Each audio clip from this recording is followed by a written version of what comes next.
첩보 작성자 소환, 청와대 선거 개입 의혹을 수사 중인 검찰은 오늘 김기현 전 울산시장 관련 첩보를 가장 먼저 청와대로 접수한 문모 전 행정관을 소환해 조사했습니다.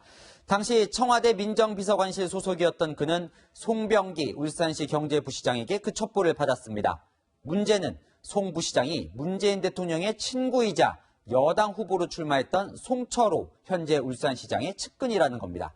청와대가 여당 후보 측의 첩보를 받아 경찰에 하명 수사했다는 의혹이 더 짙어진 상황. 검찰은 문 전 행정관 외에 추가 개입한 사람은 없는지도 조사하고 있습니다. 첫 소식 최주영 기자입니다.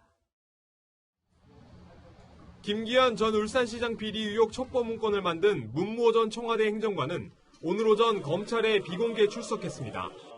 검찰 수사관 출신인 문 전 행정관은 국무총리실 소속 사무관을 거쳐 문재인 정부 초기 청와대 행정관으로 자리를 옮겼습니다. 비위 의혹 때문에 지난해 7월 총리실로 복귀했습니다.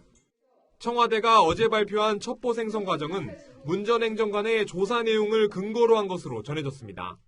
행정관 A씨가 제보자로부터 스마트폰 SNS를 통하여 김기현 전 울산시장 및 그 측근 등에 대한 비리 의혹을 제보받았습니다. 검찰은 문 전 행정관이 송철호 울산시장 측근인 송병기 울산시 부시장에게서 제보를 받은 경로를 집중 조사했습니다. 문 전 행정관이 송 부시장에게 김 전 시장 관련 비위 정보를 먼저 요구했는지도 집중 추궁한 것으로 전해졌습니다. 지난 2017년 말 송 부시장에게서 받은 제보를 첩보 보고서로 만드는 과정도 조사 대상입니다. 첩보가 백원우 당시 민정비서관을 거쳐 박형철 반부패 비서관에게 전달된 것인데 이 과정에 제3의 인물이 있는지 확인하고 있는 겁니다. 검찰은 조만간 송 부시장도 소환해 청와대에 김 전 시장 비리 의혹 제보가 들어간 과정도 조사하기로 했습니다. 채널A 뉴스 최주현입니다. 청와대에 첩보를 제공한 진원지로 지목된 송병기 울산 부시장도 오늘 입을 열었습니다. 시중에 떠도는 이야기를 전달했을 뿐이라고 해명했는데 어제 청와대 해명과는 엇갈리는 부분이 많습니다. 이어서 홍진우 기자입니다. 굳은 표정으로 기자들 앞에 선 송병기 울산시 경제부시장. 지난 2017년 하반기 문모 전 청와대 행정관과 안부를 나누는 통화 중 김기현 전 시장 측근 비리와 관련된 대화를 나눈 적이 있다고 인정했습니다. 다만 언론과 시중에 많이 떠도는 일반적 내용이었다고 주장했습니다. 수사 상황이 언론을 통하여 울산 시민 대부분에 다 알려지는 상태였습니다. 이 주장대로라면 시민 누구나 아는 이야기를 전했을 뿐인데 청와대가 이를 제보로 간주하고 첩보 문건으로 만들어 수사기관에 하달한 셈입니다. 그러면서도 정치적 의도는 없었다고 강조했습니다. 시장 선거를 염두에 두고 김기현 전 울산시장 측근 비리 사건을 제보했다는 일부 주장은 제 양심을 걸고 단연코 사실이 아님을 말씀드립니다. 송 부시장의 주장은 어제 청와대의 발표와도 엇갈립니다. 송 부시장은 행정관과 전화로 이야기했다고 밝혔는데 청와대는 스마트폰 SNS로 제보를 받았다고 발표했습니다. 송철호 울산시장은 문제의 제보자가 송 부시장인 줄 전혀 몰랐다며 선을 긋고 있습니다. 채널A 뉴스 홍진우입니다. 의혹이 커지는 이유는 첩보를 제공한 사람과 받은 사람 모두 친문 인사들과 각별하기 때문입니다. 첩보를 제공한 송병기 부시장은 송철호 시장의 캠프 출신이고 첩보를 받은 전 청와대 행정관은 대통령의 측근 김경수 경남도지사의 친구입니다. 이들의 관계를 유승진 기자가 전해드립니다. 지난해 4월 지방선거를 앞두고 공약을 발표하는 송철호 울산시장 곁에 송병기 부시장이 서 있습니다. 퇴직 공무원 신분으로 송 시장 선거 캠프에 합류한 건 지방선거 10개월 전인 2017년 8월쯤입니다. 두 달 뒤 청와대 행정관에게 김기현 전 울산시장 관련 비리를 제보했습니다.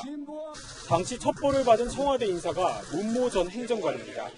친문 핵심인 김경수 경남도지사의 고교 동기입니다. 가끔씩 친구들과 함께 만난 적이 있었고 통화도 간헐적으로 한두 번 하는 사이였습니다.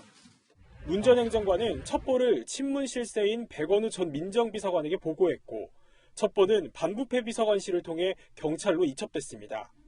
지방선거를 5개월 앞둔 지난해 1월 울산경찰청은 김기현 전 시장 측근 비리 수사에 착수하게 됩니다. 경찰은 김 전 시장의 비서실 등을 압수수색하며 대대적인 수사를 벌였고 6월 지방선거에서 송 시장은 김 전 시장을 누르고 당선됐습니다. 울산경제 위기에서 구해내고 좋은 일자리 많이 만들어내라는 준엄한 명령으로 생각합니다. 야권에서는 청와대의 선거 개입 윤곽이 드러났다고 주장하고 있습니다.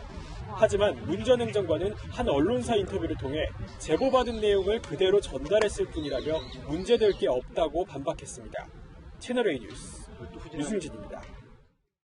새롭게 드러난 청와대에 관한 의혹에 대해 여야 모두 검찰을 불러냈습니다. 자유한국당은 조국 전 민정수석과 백원우 전 민정비서관 등 관련자를 무더기로 고발했고 민주당은 검찰이 표적 수사를 한다고 비판했습니다. 황수연 기자입니다. 한국당은 청와대의 선거 개입 의혹, 유재수 감찰무마 의혹과 관련해 청와대 인사 등 10명을 직권남용과 공직선거법 위반 혐의로 검찰에 고발했습니다. 조국 전 대통령 민정수석과 백원우 전 민정비서관, 이광철 민정비서관은 물론 김기현 첩보 제공자인 송병기 울산시 부시장과 송철호 울산시장까지 포함됐습니다. 송철호 씨가 선거에서 당선되는 걸 봐야 되겠다는 그 대통령의 꿈을 이루기 위해서 공무원이 정치적인 중립을 지켜야 된다 다 어긴 거니까요. 김 전 시장은 송병기 부시장이 송철호 시장으로부터 자리를 약속받고 한 행동 아니겠냐며 매간매직이라고 주장했습니다. 공직을 약속하고 선거운동을 하는 것은 매간매직 행위로서 공직선거법에 명확하게 위반됩니다. 즉각 송병기를 파면해야 할 것입니다. 민주당은 검찰 공정수사 촉구 특별위원회 첫 회의를 열고 검찰 압박을 이어갔습니다. 검찰 개혁을 자초시키기 위한 청와대 표적 수사라는 겁니다. 짜맞추기 수사로 소위 청와대 하명 수사라는 없는 의혹을 만들어내는 데서 그 의도가 뻔히 보인다고 봅니다. 민주당은 청와대 하명 수사 의혹과 관련해 내일 간담회를 엽니다. 그런데 이 자리에 검찰에서 피의자로 지목한 황운하 전 울산지방경찰청장과 김기현 전 울산시장 사건의 고발자인 건설업자 김모 씨가 참석하기로 해 간담회가 검찰 수사 압박용이란 지적도 나옵니다. 채널A 뉴스 황수연입니다. 네, 자세한 얘기 정치부 강지혜 기자와 살펴봅니다. 강 기자, 청와대의 선거 개입 의혹을 밝혀줄 핵심 사안의 윤곽이 나온 거예요. 송병기 울산 부시장의 제보를 청와대 당시 문모 행정관이 받았다. 그런데 두 사람의 이야기가 서로 달라요. 가장 중요한 누가 먼저 제안했는지가 다르죠? 네, 정보를 달라고 한 건지 아니면 먼저 주겠다고 한 건지 말이 엇갈립니다. 청와대는 김기현 전 울산시장에 대한 비리를 제보받았다 이렇게 발표했지만 송병기 부시장은 언론 인터뷰에서 청와대가 먼저 울산 동향을 물었다 이렇게 말했습니다. 제보가 전달된 방법에 대해서도 말이 다른데요. 청와대는 제보 내용이 SNS로 왔다, 내용이 길었다 이렇게 설명했는데 송 부시장은 보고서를 작성한 문 행정관과 안부 통화를 하다가 울산시 전반에 대한 얘기를 나눴고 그러면서 시중에 떠도는 내용을 얘기했다고 말했습니다. 두 사람이 어떻게 처음 만났는지 이것도 또 달라요. 네, 어제 고민정 청와대 대변인 브리핑 내용 기억하실 겁니다.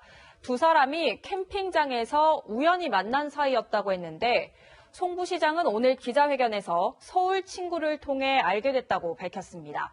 가끔씩 친구들과 만난 적이 있고 통화도 한 번씩 하는 사이라는 설명입니다. 해명이 엇갈린다는 지적이 나오자 청와대는 저희는 수사기관이 아니다. 파악할 수 있는 선에서 최선을 다했고 그걸 말씀드린 거다 이렇게 말했습니다. 네, 또 짚어볼 부분이 있습니다. 청와대가 어제 저녁 6시에 자체 조사 결과라며 첩보 전달 과정을 설명을 했는데 그 가운데 첩보 제보자가 송 부시장이라는 것만 쏙 뺐어요. 왜 공개를 하지 않은 겁니까? 네, 오늘 윤도한 대통령 국민소통 수석이 설명했는데 제보자를 보호하기 위해서 이렇게 해명했습니다. 제보자가 누구인지는 본인의 동의 없이 밝혀선 안 된다면서 제보자가 누구인지 밝혔다면 불법이 될 수 있다 이렇게 주장했습니다. 그러면서 제보자를 안 밝혔다고 청와대를 비판하는 건 불법을 저지르지 않았다고 비난하는 것과 똑같다면서 오히려 언론 보도 행태를 비판했습니다. 제보자 공개가 무슨 법을 어기게 된다는 건지 궁금해서 한번 물어봤는데요. 명확한 답변을 받을 수는 없었습니다. 네, 송병기 울산 부시장 말로는 그냥 떠도는 얘기를 청와대 당시 행정관에게 전달했다는 건데 청와대는 원래 그런 떠도는 이야기도 경찰에 넘기기도 합니까, 원래? 네, 청와대와 송 부시장 설명을 종합하면 시중에 떠도는 얘기를 정리한 문건이 첩보보고서로 만들어져 경찰에 이첩이 된 셈입니다. 여당에서조차 지역사회를 떠도는 소문 정도를 수사기관에 이첩하는 건 잘 이해되지 않는다는 반응입니다. 제보자가 여당 후보의 선거 캠프 관계자인 걸 청와대도 알고 있었을 텐데 정치적 의도가 있을 수 있는 내용을 경찰에 넘긴 게 되기 때문입니다. 첫 제보가 민정비서관과 반부패 비서관을 거쳐 경찰로 가는 과정에서 누가 어떤 식으로 첩보를 가공했는지는 수사 과정에서 밝혀야 할 부분입니다. 네, 더불어민주당은 겉으로는 검찰 수사를 비판하고 있지만 총선을 앞두고 있어서 여론의 향배에 촉각을 곤두세우고 있다면서요. 네, 민주당이 특위까지 꾸려가면서 겉으로는 검찰 압박 수위를 높이고 있지만 내부에서는 위기감이 높아지고 있습니다. 한 의원은 청와대가 애초에 제보자 신원을 밝히지 않아 의혹만 더 키웠다고 지적했고 또 다른 의원은 이대로 가면 내년 총선 이후에 제1당도 어려워지는 거 아니냐고 우려했습니다. 네, 지금까지 정치부 강지혜 기자였습니다.